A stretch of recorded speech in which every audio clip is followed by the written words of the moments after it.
welcome back to my channel. My name is Kelsey and I'm here today with, first of all, a new setup, and second of all, I'm here to do my mid-month January wrap-up. Oh, hi, thanks for checking in. I'm still a piece of garbage.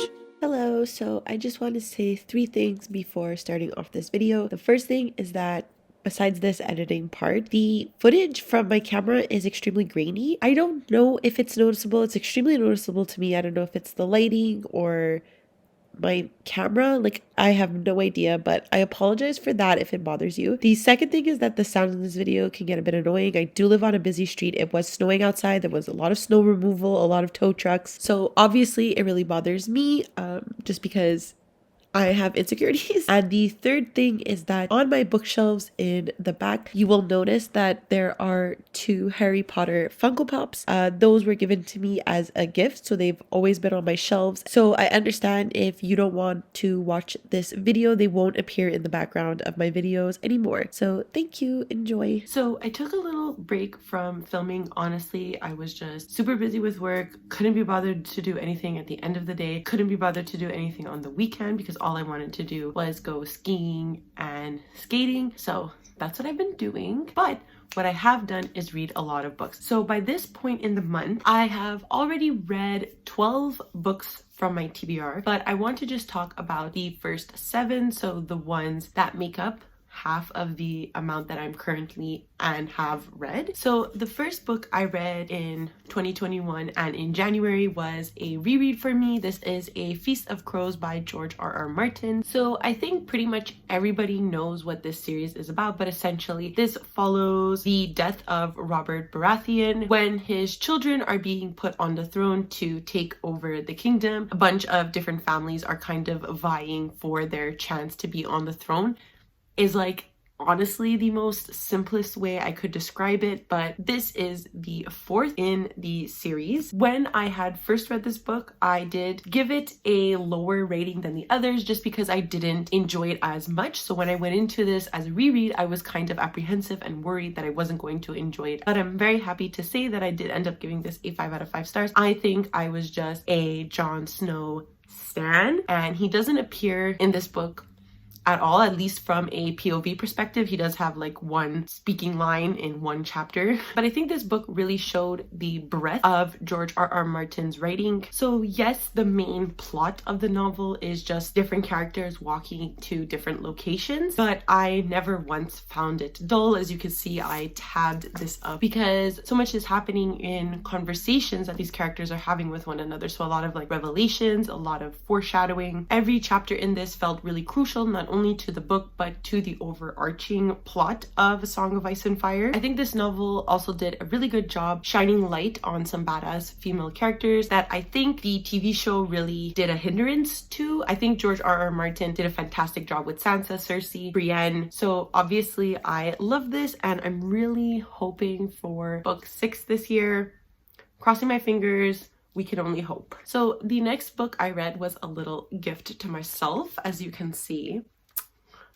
I love Kylo Ren. So this is Star Wars: The Rise of Kylo Ren, and it was written by Charles Sewell, and the artist was Will Slimmy. So this essentially is a short graphic novel that gives us the kind of needed backstory of Ben Solo and Kylo Ren that the movies don't really offer to us, and I absolutely thought this was really well done. Usually when I pick up Star Wars graphic novels, I always feel really underwhelmed by them, so I was really scared to pick this up because it does follow one of my favorite Star Wars characters and I just didn't want to be disappointed by it. But like I said, getting into Kylo Ren's backstory that I feel is severely lacking from the movies, and I'm really happy that I got to experience it in some way. And this was such a compelling read because even though we know how it ends, we know what happens to Ben Solo, so much of what happened in this book made sense to the character that we see on screen. So his motivations, the actions that he chooses to do were just as conflicting in here as they were in the movies. And Kylo Ren is a character that I love so much just because he's so like lonely and he was always unsure of like what side to be on, what side wanted him. And I think that that was really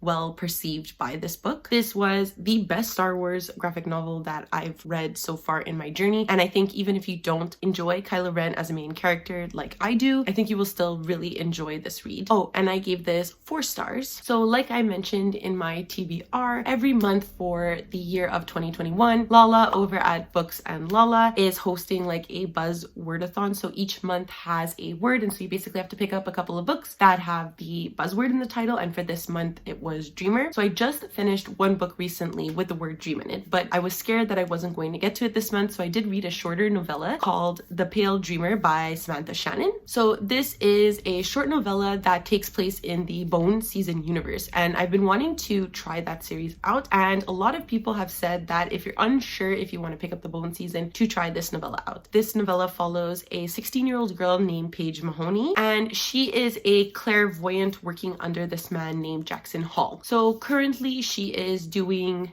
some office work, filling out the papers, doing kind of boring things for Jackson, while her other co-workers of the team are going out and dealing with poltergeists and ghosts. And Paige kind of wants to prove herself. One day Jackson gives her this opportunity to do so. I feel 2 ways about reading this novella before jumping into the Bone Season. I think people are correct. I think it really does demonstrate and showcase what is coming from the book series. So if you don't know if you'll like Samantha Shannon's writing style and the overarching plot, then you should go into this. But I feel like there was aspects of this novella that were lost on me because I don't have this connection with Paige as the main character as other people do. So because it stands alone in my mind, I think that this was an okay read. It does not really go into depth of the characters, so I couldn't really fall for any of them, not even the main character. We got a bit of a backstory for some of them, but like I said, it just didn't feel complete to me. I did enjoy the world, so I'm very excited to get into that aspect once I pick up the main series. And I'm definitely happy that I read this beforehand, because at least I know what the Bone Season is about, because before this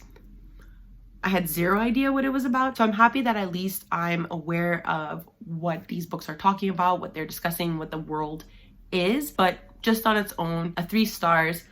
It was okay. The next book I finished was The Winter of the Witch by Catherine Arden, and I adored this. I gave it a 4.5 stars. I have been reading this series along with Meg with Books and a couple other co-hosts for her winter read-along, winter along.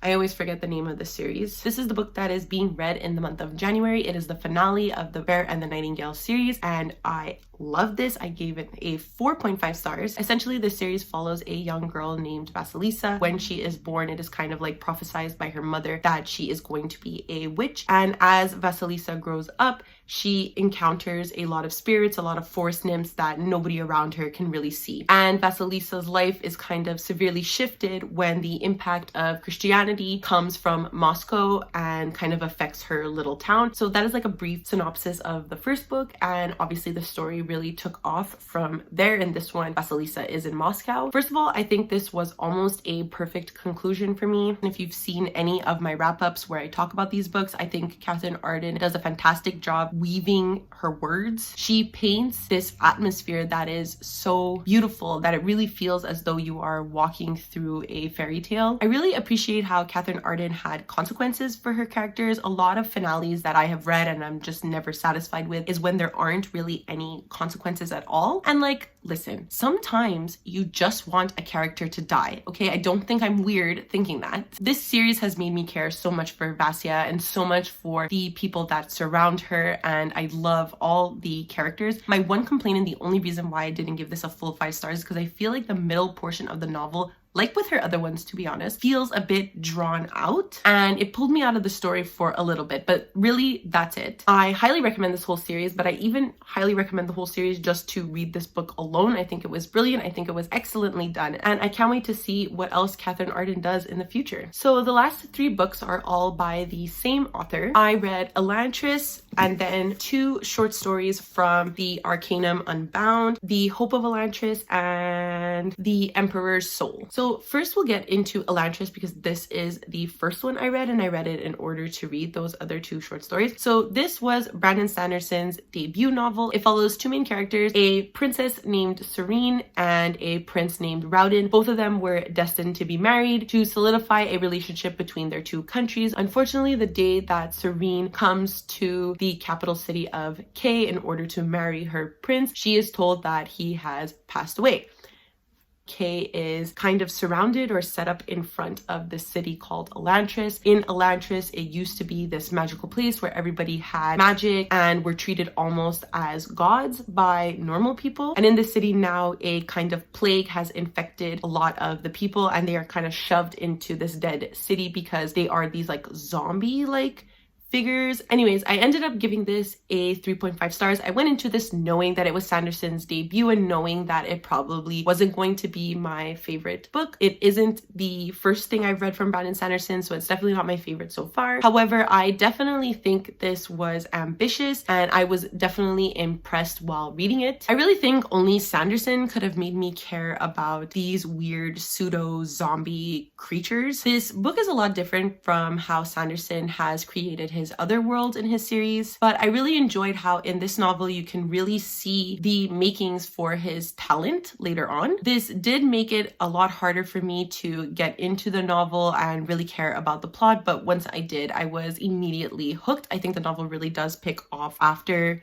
fairly midway into the book. I do think this really affected the pacing of the novel, and I think this book could have been far more effective were this have been fixed earlier on. And additionally, because of this pacing and how everything kind of felt really fast at the end of the book, it really did feel like a deus ex machina kind of situation where things were just happening and it happened to work out for the main characters. So I really couldn't help but roll my eyes. But like with most Brandon Sanderson novels, I loved the discussions on politics and religion that this book deals with, and I definitely think this book is worth picking up because of it. So after I finished Elantris, I did pick up The Emperor's Soul. This is a short novella that follows a woman named Shay, and she is a forager, and these people are excellent at copying, recreating anything that they put their mind to, essentially. Shay is stuck in the prison for forging the Emperor's scepter and then trying to steal it. So I'm not going to go too much into detail about the rest of the plot because, like I said, this is a novella. It's less than 200 pages. Needless to say, I didn't enjoy this as much as I thought I was going to. The premise was really interesting and I did really enjoy the plot, but I think this is an issue with me in novellas. I just really couldn't get into the characters as much as I wanted to. If this were a longer book, I think I would have fallen in love with Shay as a character just because she is this criminal mastermind. I was also really starting to enjoy Shay's relationship with one of the guards. However, at the end, it just felt off that they kind of just separated ways without any real conclusion. So yeah, it was okay. I do want to note that a lot of sites say you should read this after you read Elantris, but I really don't think that's necessary. There is nothing in this book that kind of alludes to what happens in Elantris. It kind of just nods at the different cultures. As you can guess, they're all within the Cosmere universe, and only thing that this book and the novella have in common is that they take place on the same planet. So I don't think it's necessary. There was no like Easter eggs. You're fine reading one before the other. And lastly, we have The Hope of Elantris, which was a small short story. This one you definitely need to read after Elantris because it does show one scene in Elantris that focuses on another point of view, another character. And I won't go too much into details because I think this was only like 25 pages. It made me cry. So name me another short story that makes someone cry. I don't think so. The characters were great and like so developed for 25 pages. Like I know I just said in the novella that I wish I knew the characters more and I probably would have enjoyed the book more. This was so good. If you haven't read this and you have read Elantris, I highly recommend it. I think it really pulls at your heartstrings. It really shows the breadth of human interaction and human love. I just thought it was perfect. It was beautiful.